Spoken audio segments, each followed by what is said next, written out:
Hi hello everyone అందరికీ నమస్కారం. మీరు ఇప్పుడు చూస్తున్నారు కదా, ఈ చెట్లు చూసారు కదా, ఇదే ఒక 2 months ముందు బిఫోర్ అయితే మొత్తం ఆకులన్నీ ఎండిపోయి మొత్తం అంతా ఏమంటే చెట్లు ఆకులు లేకుండా ఏ విధంగా అయితే ఉంటాయో మొత్తం ఆ విధంగా అనేది అయిపోయినాయి. వర్షం వచ్చాక 2 months నుంచి ఫుల్ గ్రీనరీ ఫుల్గా అనేది ఆక్యుపై చేసింది ప్రతి ఒక్క చెట్టు కూడా.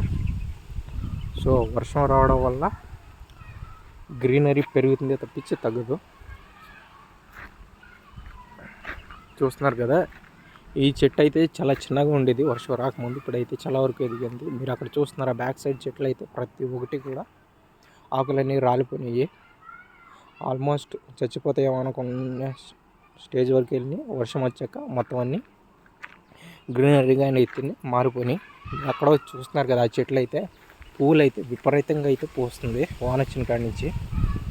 ఇదంతా హాస్టల్ లొకేషన్ అనమాట, నేను ఉండే లొకేషన్.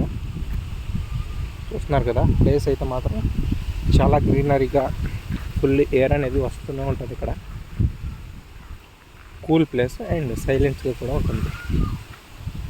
మీకు ఈ వీడియో కనుక నచ్చినట్లయితే లైక్ చేయండి, షేర్ చేయండి అండ్ తప్పకుండా సబ్స్క్రైబ్ చేసుకోండి.